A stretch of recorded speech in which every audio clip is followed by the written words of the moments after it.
I could just ask everyone to remain standing for a brief moment.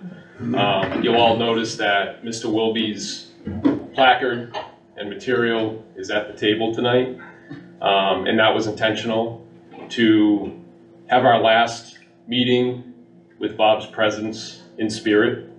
Bob was a resident of Paxton since 1989, I believe. And when Paxton joined the Bay Path Regional School District, Bob was appointed to be one of the first members representing Paxton to the school committee. And over the years, his presence has been felt by many. He obviously, over the course of 18 years that he was on the committee, he was on the committee the whole time that I've been here, which isn't a great length of time, but I've certainly enjoyed getting to know Bob. I enjoyed Bob's sense of humor. It was always fun to come into a meeting here early with Bob's personality, talking about whatever it was for that particular day, whether it be his journeys traveling the globe with the work he did with the seniors in the town of Paxton, or his participation within the Lions Club that he also brought into Bay Path in the form of the writing contest that he was heavily involved in. So I just ask that everyone give a brief moment of silence in remembrance of Bob, and we thank Bob for his time and service on the Bay Path School Committee.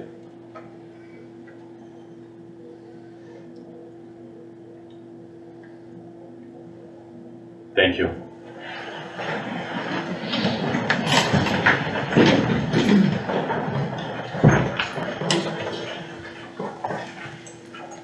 All right, if I could ask the superintendent for the fire department regulations. Sure. To my left, we have two doors. If the fire alarm is to go off, we can exit right through those doors, straight down the hallway. If those are blocked, we can exit through the door to the rear of the room over there. And out there into the hallway, and there's another hallway straight to the exit, or the exit side. Thank you. Next item we have, item C, is the approval of minutes. The first set of minutes we have is the audit subcommittee meeting minutes from August 7th. Who wanted the subcommittee minutes? So moved. Second. Bob made the motion, Peter made this. Well, the only question I have is the subcommittee meeting minutes, should they be only approved by the subcommittee or by the full committee? I'm thinking just the subcommittee, right? Just the sub, like we did. Yeah. Right, yeah. So why don't we hold the subcommittee meeting minutes for those various committees for an item of business when they meet? I have seen it on past agendas. Mr. Caldwell. I didn't hear what you said. Well, apparently she's seen it on past agendas where a full committee would approve the subcommittee meeting minutes. I always was under the impression that the subcommittee would approve its own minutes, but... Well, you can't vote on something you didn't participate in, so I would say the subcommittee needs to do their own voting and let the full committee vote on full committee business. That's where I would lean as well. Okay. So we'll hold the audit subcommittee for when they meet. It's too bad we missed the policy subcommittee because they just met. We can take the organizational meeting minutes from August 7th. If there's a motion to accept those minutes. So moved. Second. Mr. Timothy Shore, seconded by Mr. Peter Shore. Any discussion or changes? All those in favor? Aye. Opposed? I'll abstain. Motion carries. Regular meeting minutes from August 7th, 2023. So moved. Second. Motion made by Mr. Peter Shore, seconded by Mr. Taveri. Any changes? Questions? All those in favor? Aye. Opposed? Motion carries. I'll abstain. Put me down as an abstention too. Executive session meeting minutes from August 7th, 2023. Make a motion. Second. Motion by Mr. Taveri, second by Mr. Peter Shore. Any changes or questions? All those in favor of the motion? Aye. Opposed? Abstentions? One abstention. Motion carries. Me. Next item is approval of warrants. The warrants are hopefully circulating around the table. Is there a motion to sign the warrants? So moved. Second. Motion made by Mr. Timothy Shore, seconded by Mr. Taveri. Any questions or comments? All those in favor? Aye. Opposed? They're right here, whoever, anybody sign? Motion carries. Do we have any correspondence? Not tonight. No correspondence tonight, all right. Student Advisory Committee, it looks like we're going through the interviewing process and we should have a new student representative join us in October. Excellent. Look forward to that. No old business on the agenda. Any old business that anyone has other than? Okay, I just want to make sure. Citizens participation. Anyone care to speak? On my behalf, I'm here for the football stuff, like we were here last year talking So if I about. could just interrupt you 1 second and have you introduce yourself with name and town.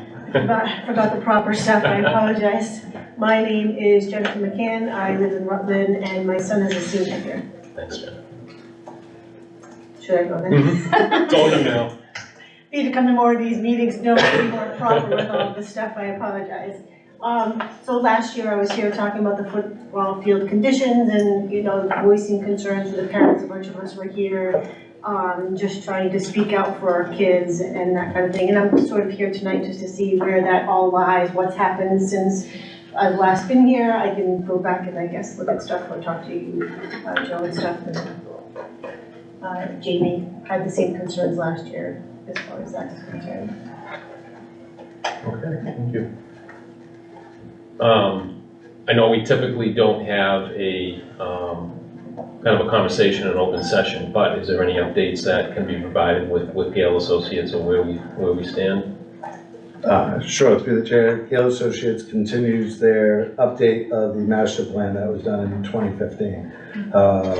So there has been back and forth questions with admin on that as they progress with that. So I don't have the timeline on when that report will be done. I think it's, don't hold me to it, I think it's October. We should have the updates Okay. on that, or progress towards it. But we are working on it. At the last meeting, we did talk about the work that was done with the landscape company to aerate, thatch, seed, and, To do the field down to help. over the summer, yep, over the summer, we Yeah. had a landscape company come in, put some loam down, level a couple areas, thatch it, seed it, and go through all that, so Okay. good attention was brought to it, and it was closed for the season, for the summer season, to allow growth. And there should be better upkeep of it, somebody like there to be able to keep up with it during the season, or?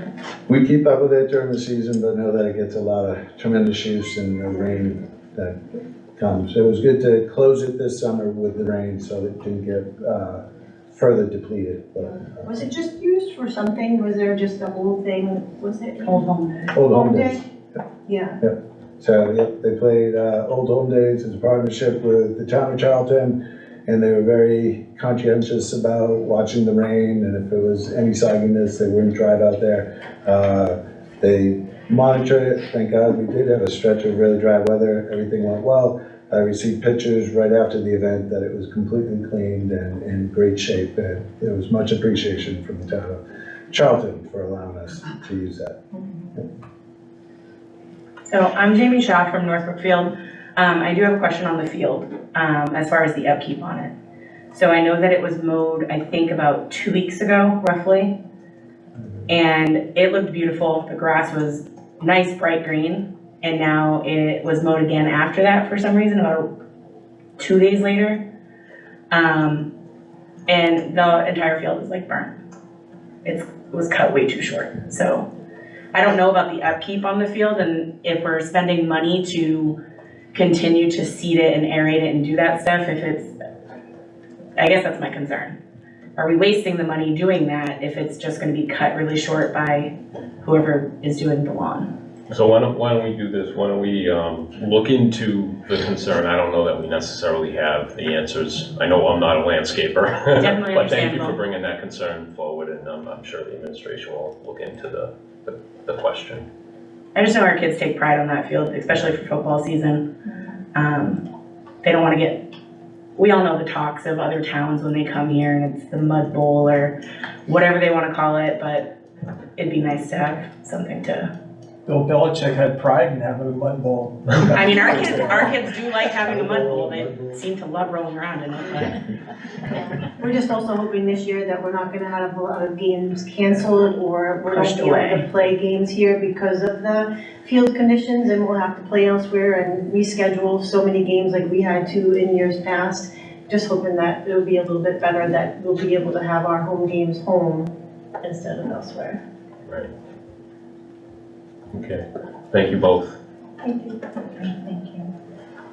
All right, moving on to new business. We have the approval of the final FY '23 year-end transfers. Yes. So, through the chair, the superintendent director and the school business manager recommend the school committee vote to approve the final budget transfers through June 30th, 2023 to the accounts listed in the school's August 30th, 2023 report and approve a transfer in the remaining amount of $461,856.69 to the E&D account number 3590.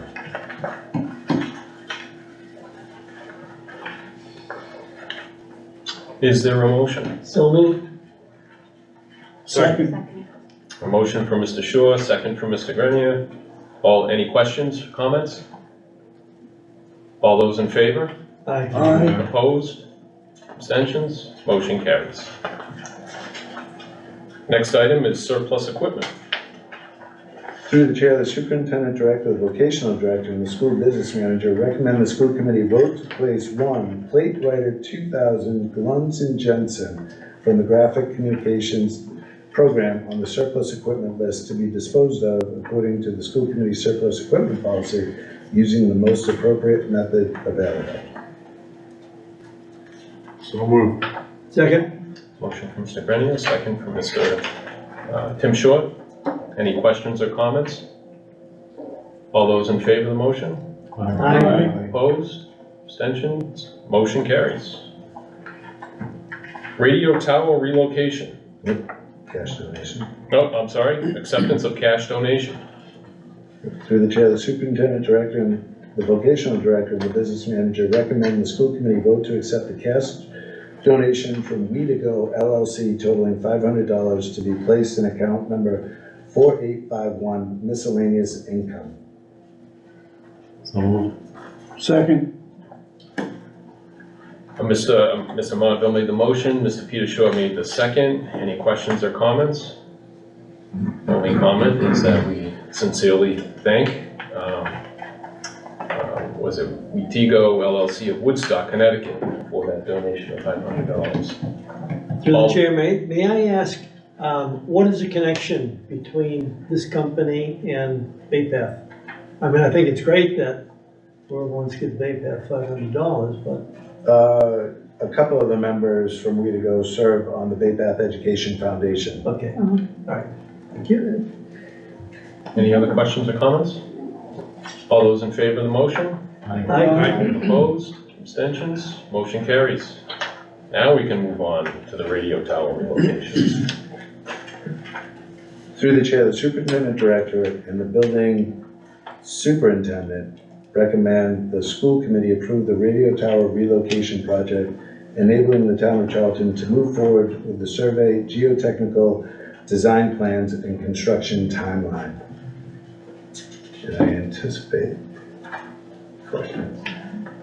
You want to, just to preempt any questions, go over at a high level what the relocation is? I can. Okay. Through the chair, so some of you may be aware that we have a radio tower on site. It's located outside of Dorsey, which is metal fab, electrical, and building property maintenance. It's against the wall, exterior wall of the building property electrical programs. There's also a communications cabinet located there. So we have a large monostructure, looks like a typical, lattice radio tower, and the gray cabinet stands around don't hold me to the dimensions, 4x4 by 5 feet tall. It houses, ever since Baypath's radio station closed, it houses emergency communications for the town of Charlton. They installed the gray cabinet, Our students ran the 100 amp service, and now all their emergency communications come off of that, as well as our bus radio system on that. That's been in place ever since we closed down the radio shop. Town of Charlton secured a grant to upgrade their emergency communications to provide 100% coverage across the entire town. When the radio company came up that was doing the work and looked at the existing tower, it's structurally unsound, and it should come down, and it won't support any new equipment. They proposed replacing it in place.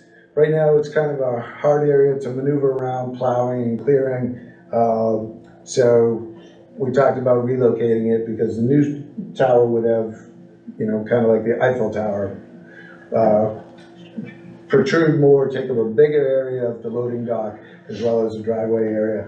So we looked at where it would be minimally invasive to daily operations, and we looked at for sight lines too, that it's not, visibly obtrusive. We settled on locating along the tree line, and there's, in your packet, there's a diagram located along the tree line next to the new field house out there. So it's off our driveway. They would dismantle, restore the parking lot so that we can drive over it and plow without hitting anything. And we'd regain that turnaround radius for loading dock and so forth for all three of those programs. It would be located next to the field house, away from everybody. They would secure it with a fence, and part of that would be they'd run the electrical service from the existing press box over there. They do the trenching. They install the 100 amp service, or potentially a 200 amp service, feed the field house at no additional cost to us, and pull our fiber optic cable so that we can install security cameras on our new field house over there as well. All of this would be done at no cost to the school, and it would, when put back up, it would have our bus transportation communications as well on it. Who's paying for the power? We have always paid for the power, so, yeah, ever since they took over, we've paid for the power to it. Do we get the money back somehow on a fee or something, to cover the power costs? We can ask that. It hasn't been broached. We've just been paying that since, they've taken over the services provided out there. Would it be unreasonable to ask that meter be put in for the tower? I don't think so. I don't know how you can do it. It's coming off the main service. It's gonna go through our, it would have That's to why be I a asked. separate fee, meter fees.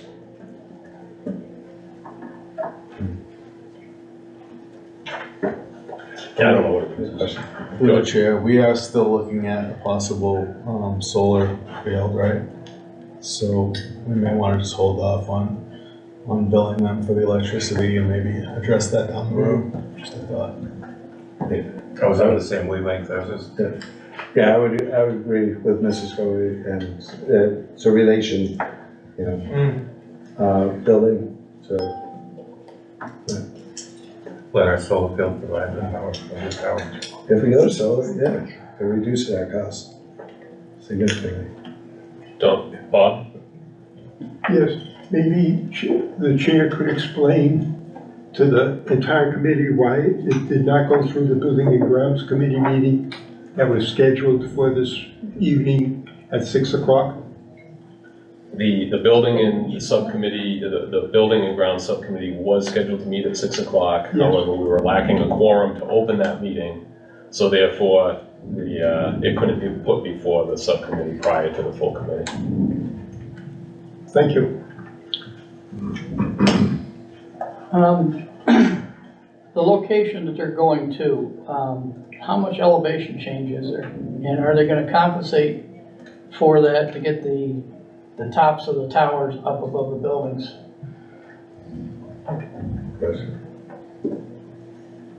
Through the chair, is this the only emergency tower in town? Yes. It is? It used to be on Is the it- tower over at MCI or over at the Verizon site on the other hill. And then when we took our tower down, they moved it over here. Wow. So, but like I said, my concern is that I want the antennas to be above the buildings as opposed to being line of sight with the buildings for RF reasons. I can find out. Any other questions? Don, did you have a question? I just agree with what Mr. Scobie said about, we want to keep up our relations with the town, and, we are benefiting a few things from that dimension, power to the field house and so forth, so I think it's a good public relations thing. Any other questions or comments, or a motion? Just one other point of order that's not really of great importance, but it's outside of the masonry shop and not outside of building properties. So Sorry, masonry. my mistake. I don't think it really matters as far as the vote goes, but. Yeah, thank you. All right, is there a motion Do you want to, to make a motion to approve? okay, Second. that was a second, okay. You got that, okay. Any further questions or comments? All those in favor of the motion? Aye. Opposed? Abstentions? Motion carries. Next up, under information and proposals, we have a report from the superintendent director. Sure, just through the chair, just like to highlight a few things. We opened up the school, we had a great return, lot of energy, a lot of excitement, and a lot of positive feedback after the opening that we had with all our teachers and the administrative staff. Leading up to that opening, we held two things. We had new teacher orientation, which you can see we have quite a few staff that came on board.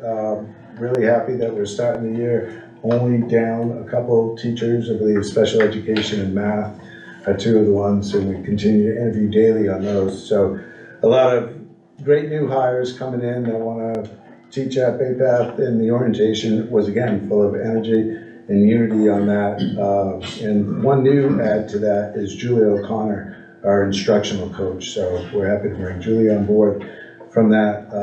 And we have two promotions from within. Mr. Rick Carrero from our history department is now the director of athletics and student activities. So we have a dedicated person who's going to see to our athletics and pay the attention that it needs. So we're happy about that. And Miss Jennifer Reel is coming from our math department to be our testing and data specialist, another support for our teachers to break down our results and share those results with all the different departments, and more importantly, help them digest the data and so forth on that.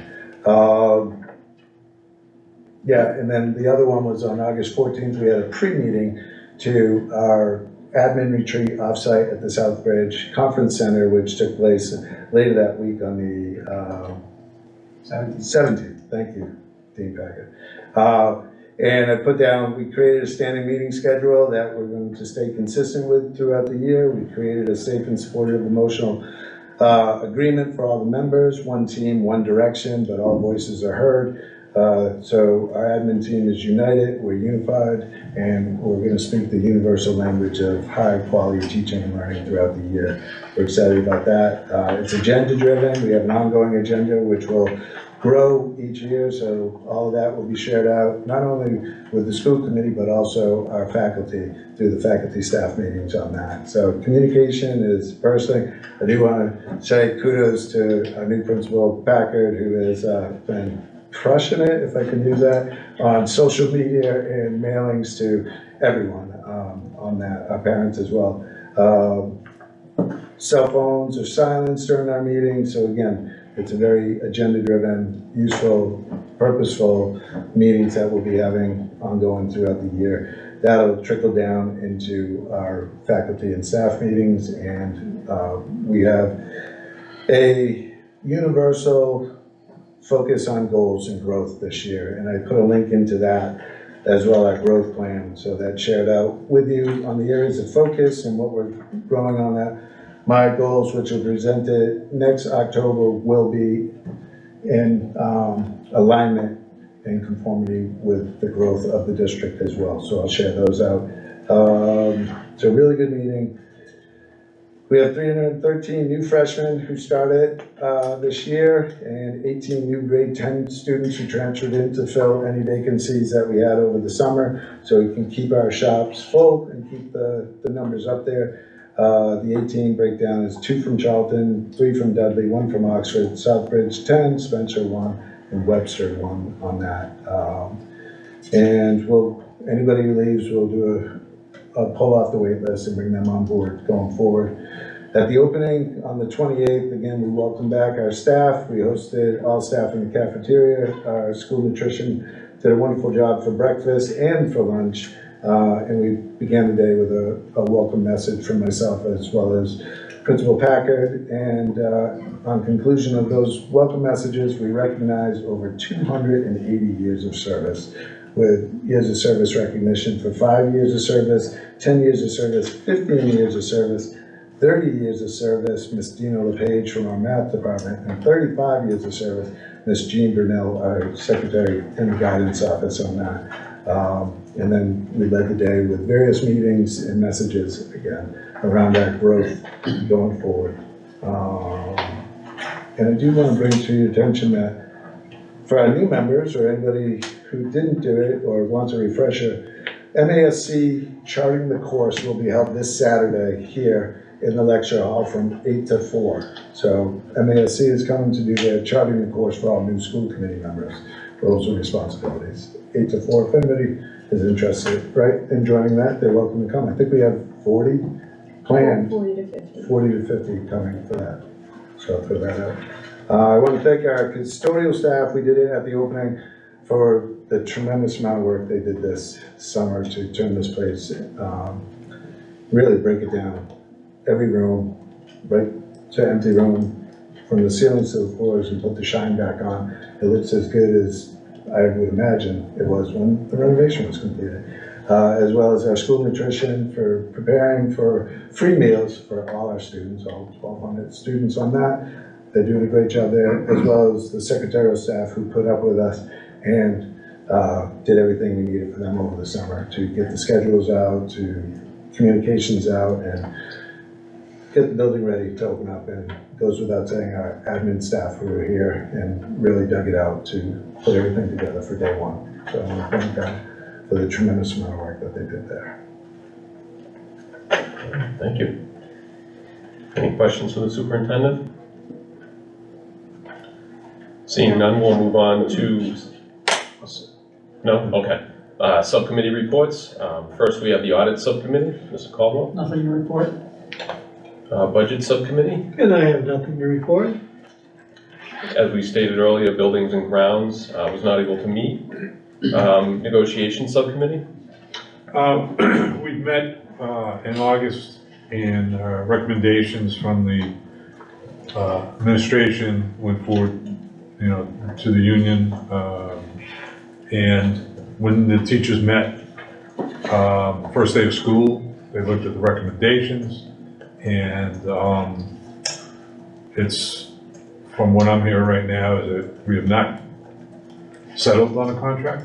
So we are waiting to hear when they want to meet with us next. And I turn it over to the superintendent if he wants to add anything to that. No, through the chair, what I'll just add is we're just waiting to hear from them for the next round of meetings. After our last meeting, we asked to set a date and they wanted to hold off, and we have not heard anything from them to date. Okay. Thank you. Policy subcommittee.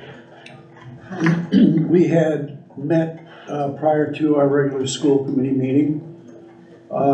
We had discussed the various update or changes that are recommended by both the superintendent and Mr. Tripp. And we're still have a few things to have adjusted before we finalize the complete policy. And we will meet prior to the next school committee meeting to try to finalize it. Okay. Thank you. And warrant subcommittee, as noted earlier, the warrant is circulating. Hopefully everyone had the opportunity to sign that. Future business, our next meeting regular school committee meeting will be held right here at 7 o'clock on Monday, October 2nd. Any topics for the agenda, please reach out to me or Cheryl or the superintendent. Any other remarks from the superintendent? I'd just like to publicly recognize our colleague and friend, Mr. Wilby, for his years of service, his tremendous support for our school, our district, and our students.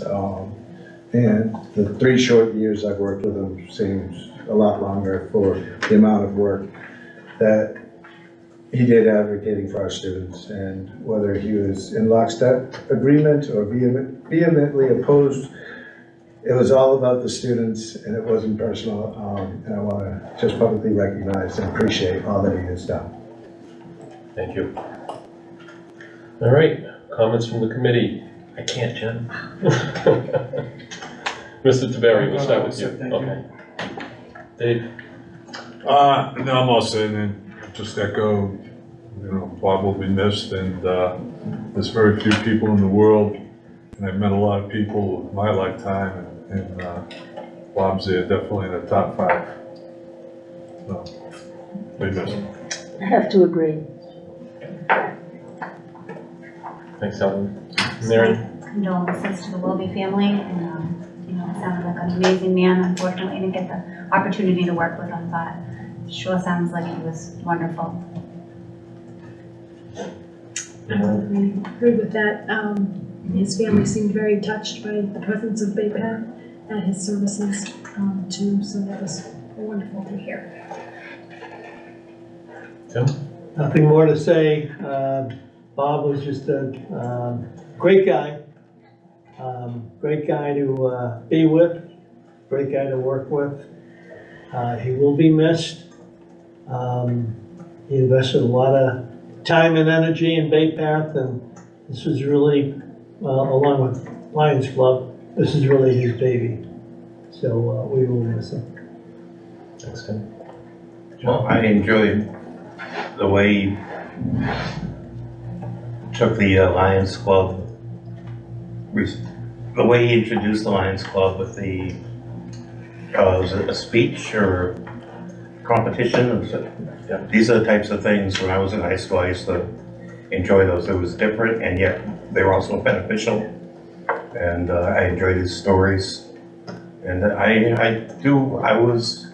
had a question for him tonight. I didn't know he had passed, but I'm sure he's gonna be missed by many people.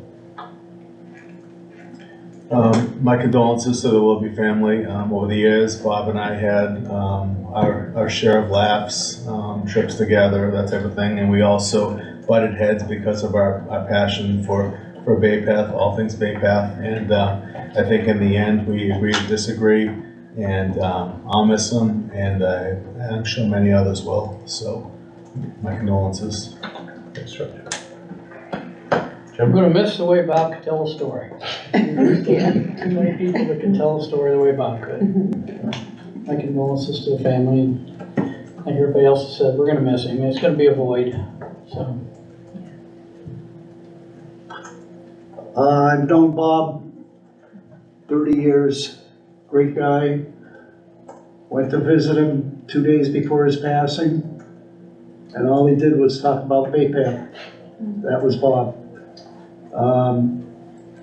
Hope his family the best without him around, but they'll do well. And again, we'll miss Bob on this committee. Wish him, his family the best. What more can be said about Bob? Yep, we'll miss him all, we'll miss him, and he will, we'll remember him forever, and I'm sure we'll honor him in May when we do the recognition. Bob and I arrived on the school committee the same year, 18 years ago. And it seems like a blink of the eye that 18 years passed. People with passion also could be referred to as fanatics. And if there's a person that's a fanatic, things will get done. And if it's, the Lions Club, if it's his trips with the seniors, even though he wasn't part of that group, he took care of the seniors in Paxton, and Skills USA. We have to remember Bob with Skills USA also. So, as you all, I'll miss him. 18 years went by quickly. So I shared a story that Kyle shared with me last year. I shared it with his son at his service, at his calling hours, and it's one of my favorite stories about Bob. So Kyle and he were driving to the Cape last year. No, it was the year before. It was 2 years ago. And Bob wanted to ride with Kyle. Of course, we all know Bob could talk and talk and talk. And so Bob was talking. Kyle was politely listening. And all of a sudden, the talking stopped. Bob had drifted off into a slumber. A few minutes later, Bob woke up, picked up exactly where he left off in the conversation before falling asleep. And his son said, "Yep, that sounds exactly like my dad." So that's one of my favorite stories with Bob. I have a question. Will there need to be a special election to fill this spot? So my understanding is that the Board of Selectmen in Paxton is seeking interest to fill the spot through appointment until the annual town election in May. So there's a process for appointment between now and May, and then there will be an election for the remainder of the term come May. Be tough to replace Bob. Yeah, the only thing I'll say about him, I really liked him, and he spoke very well, he was so passionate, and the whole COVID thing, he was just so, wanted these kids back in school. He was like, such an advocate, and, you know, he wasn't buying it. Very Kids passionate was there. very passionate, so, great man. So Bob will be missed. In addition to that, I'd like to welcome all the new teachers and staff that have joined the team over the course of the summer. Wish them well. And of course, I want to congratulate all the folks who reached their milestone service anniversaries that accumulated to that 280 years worth of experience. So thank you to all of those folks and congratulations. Just a reminder, we also have Program Advisory Committee dinner. Yeah, what was the date of that again? The program advisory? 26th. The 26th. So everyone should have received a invitation to that. So if you could RSVP if you plan on coming, When I'm did sure that that would be go on? helpful. I just got it yesterday, so it should be coming really soon. Oh, really? Yeah. Where did it come from? Peggy? Irene, you had something? Yeah, through the chair. Peggy. I just want to make sure if you have not signed the warrant, please do so.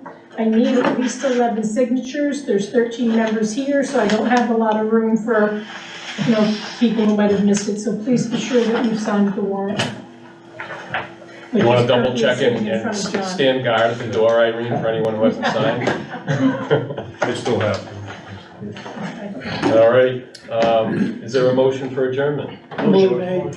All those in favor? Aye. Opposed? Unanimous.